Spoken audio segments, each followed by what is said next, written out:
Wow. Biden must really think we're dumb. I mean, that's all I can interpret from having watched yesterday's press conference. Well, it wasn't really a press conference, right? Let's be very clear. He didn't take any questions from reporters. That was left to Jen Psaki to do. Anyway, he's trying to spin this like nobody's business, except the guy doesn't even understand how to spin. He's actually saying that it's an accomplishment that we got 90% of the Americans out that wanted to get out. My goodness, what'd you do with the other 10%? Oh, you left them behind. You see, you left them behind despite the fact that we as Americans, we never leave anyone behind, Mr. President. And you wonder why your poll numbers are melting. It is really important right now that everybody listen up, because they want you to forget. They want you to forget the president and all his cronies about all the horrible things that transpired. Michael Moore, you know that guy, is actually saying that we now need to focus on our inner Taliban. That's how crazy this is right now. Hello, everyone. Welcome to the Trish Regan Show. I am Trish. It's good to have you here. Just a reminder to make sure that you go to trishintel.com. If you're watching this on Rumble or on YouTube or on Facebook or IGTV, make sure you look at the bottom of your screen there. You see trishintel.com. I want you to go there. I want you to sign up for the newsletter. I also want to make sure that you are downloading this podcast on Apple iTunes or on Spotify. It's really important. I'm here every single day with you because I will not be silenced. Big media may have tried that one. I will not be silenced. Big tech may try. Again, I will not be silenced, but I need you to do your part. I need you to seek me out. Everything's free. So do your part. Make sure that you subscribe to this podcast, that you download it, and that you go and get the newsletter, because I want to be here for you. And I need to be able to tell you things like what we're now seeing from the likes of Michael Moore, who may not be a politician, but at this point is pretty much a political animal, right? I want to share with you what he's actually tweeting, this Mr. Moron here, that it really, as much as I want to call him that, though, I need to be thoughtful about it, in that the guy has been able to predict some of the challenges that we as a society have faced, certainly economically.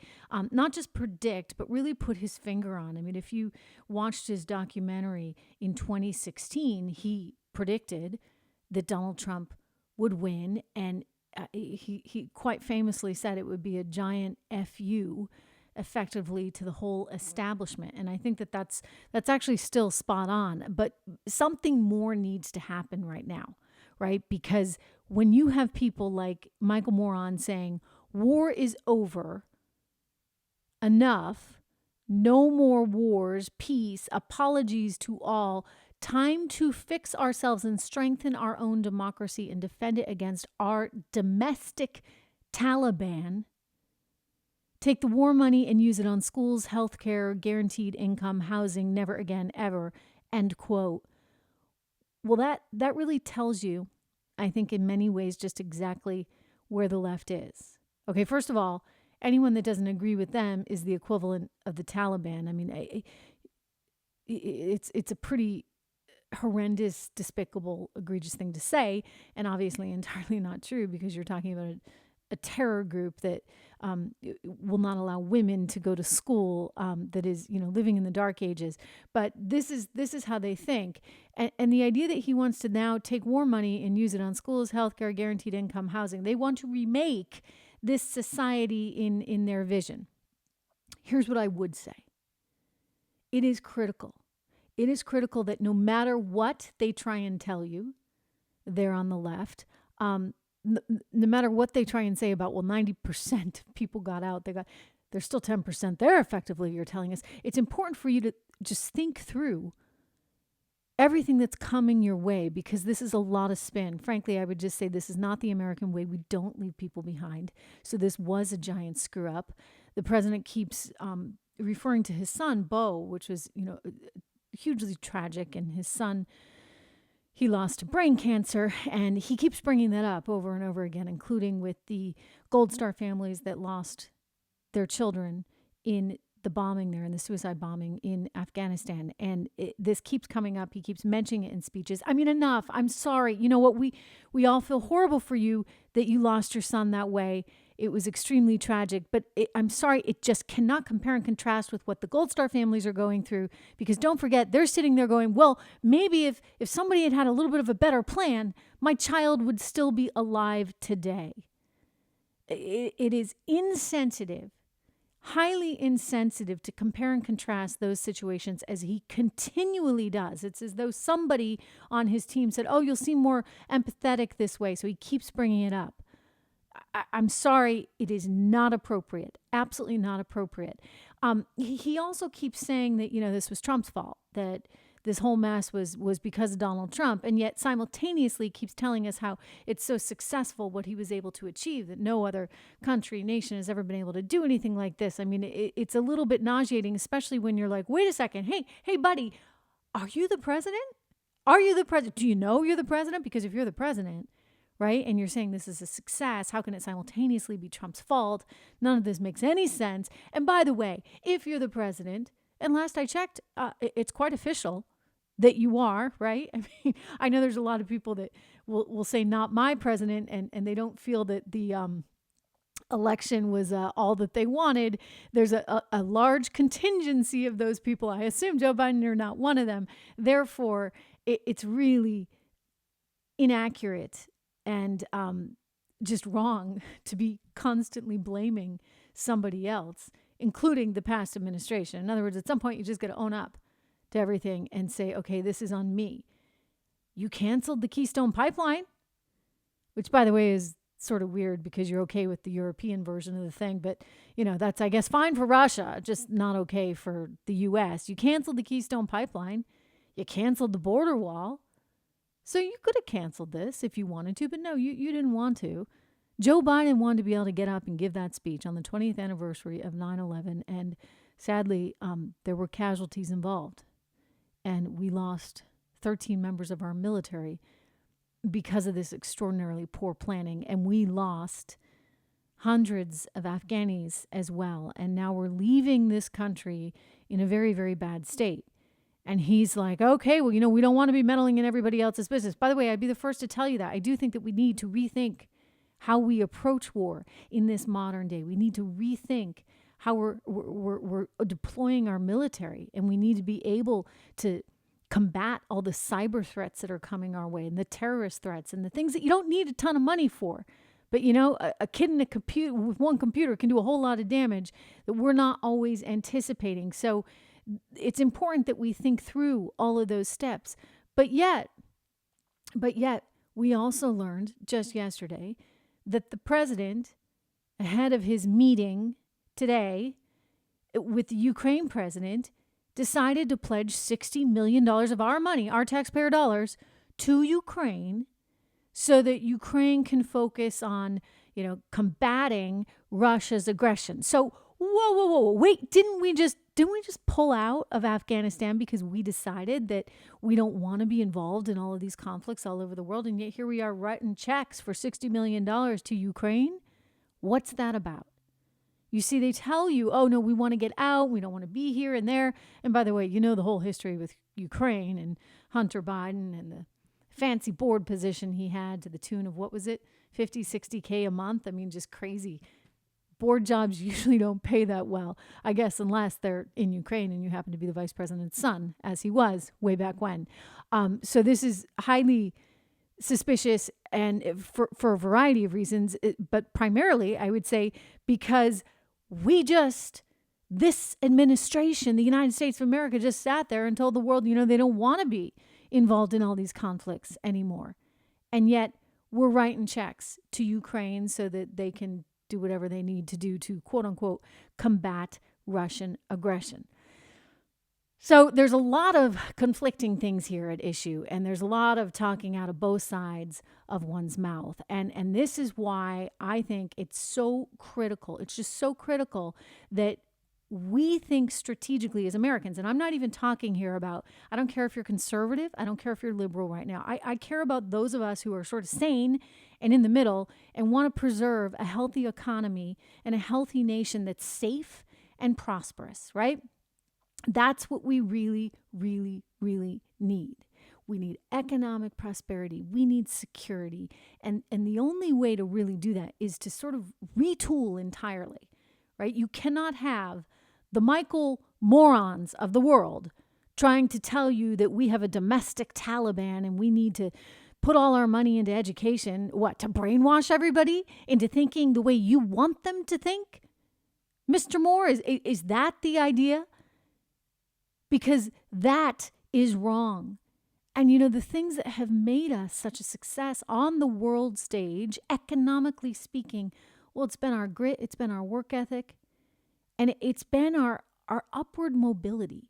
That's what we've lost. And I would just say this, I don't think that Michael Moore and I are entirely as far apart as one would think. I mean, obviously, in terms of our approach, but in terms of our understanding of the problem is that you do not have enough economic mobility in this country. And I think AOC would agree with this.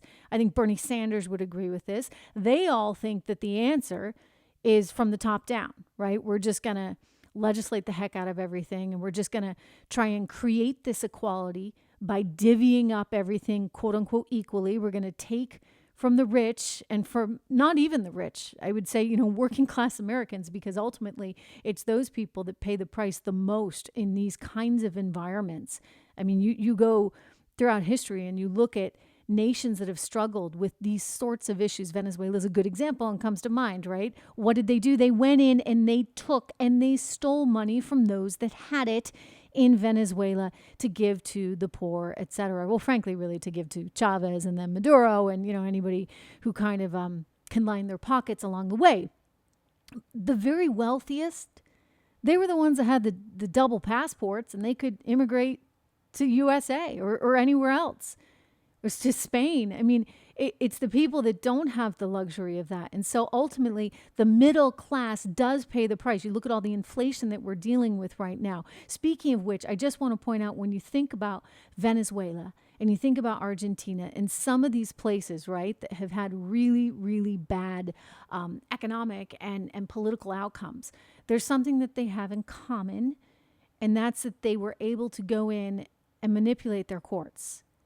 And I bring this up because it's really important. I want you right now to go to supremecoup.com. Supremecoup.com is a group that is doing everything they can to effectively prevent, of course, the supremecoup.com. This is a really scary time in that you are seeing a need, a desire to reshape the court as liberals want it. Back in April, of course, the president launched this move for a special judiciary committee to look at reforming the courts. And he wants, I would assume, I think the real plan here is to make sure that they equal out the number of liberal and conservative justices there, because the Trump administration was able to put so many conservatives in.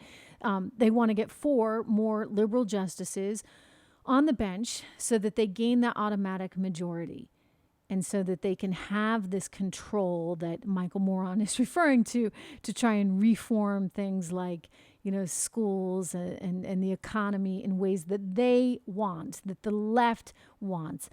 Argentina did this. Venezuela did this. We saw the outcome. It's not good. And it's really important that we protect against this. So I'm really happy to tell you about this group, the group that's putting together this petition that I want you to go to. This is First Liberty, and there's a whole terrific group backing them, including Americans for Prosperity and the American Family Association. 60 other members have joined their coalition, and you can go and sign up right now. So add your name to supremecoup.com. Try and help prevent this total takeover that really is in process right now. That's the tricky thing and the tough thing. But back to economic prosperity, back to security. These are the most critical things right now for our country. We need upward mobility, and we need to be able to get back to, and you think with nostalgia, right, about the 1950s, 1960s, even the 1970s, the early 70s, when there seemed to be more opportunity and it seemed to be kind of a simpler way of life,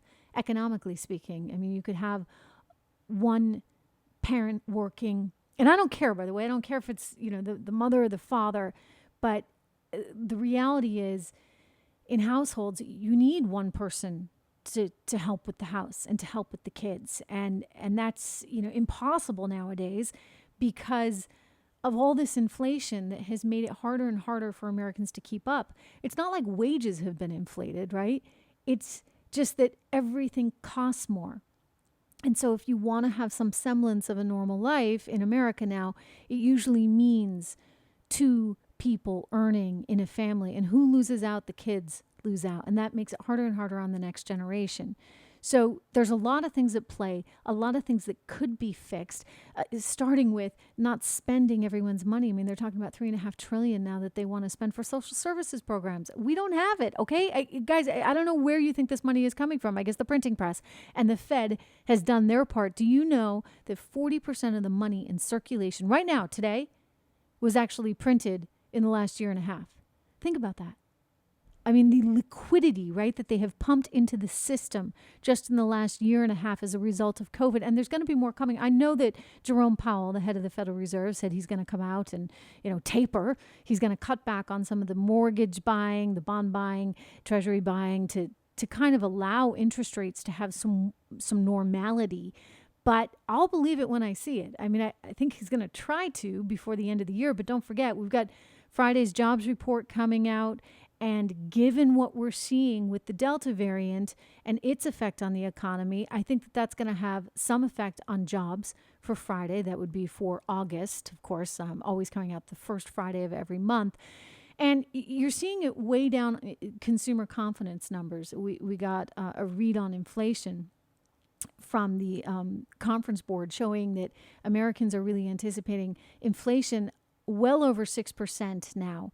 And that gels with everything that we've seen. I mean, consumer prices, they're up 5.4%. You've seen producer prices up 7.8%, record breaking. And then, of course, real estate prices coming out this week, showing a massive increase. One thing that's really important, I'm going to talk about more on the podcast tomorrow, so make sure you tune in again, especially if you're investing in this environment, is that there's a real correlation between some of these spikes that we have seen in housing prices and then a market fall off thereafter. We've seen it in the 70s, we saw it in the 80s, we saw it in 2008. So I want to run you through some of those numbers so you can just think about it as you try and prepare and brace yourself for this fall. I mean, I still hope and pray it's all systems go for the market, but you're seeing a total divide there, right, between what we're seeing in the stock market and what you're seeing in the overall general economy. And it's pretty scary when you see this much inflation and no desire, right? No desire whatsoever to curb it. They will just keep spending your money. Well, at some point, you really will run out. And I want to go through some of these numbers because I was looking at just Medicare, for example. It is impossible. What they are proposing is absolutely impossible. In fact, if you look at some of these numbers, it shows you that by 2031, we're going to be in a real problem. But actually, it's happening even sooner than that.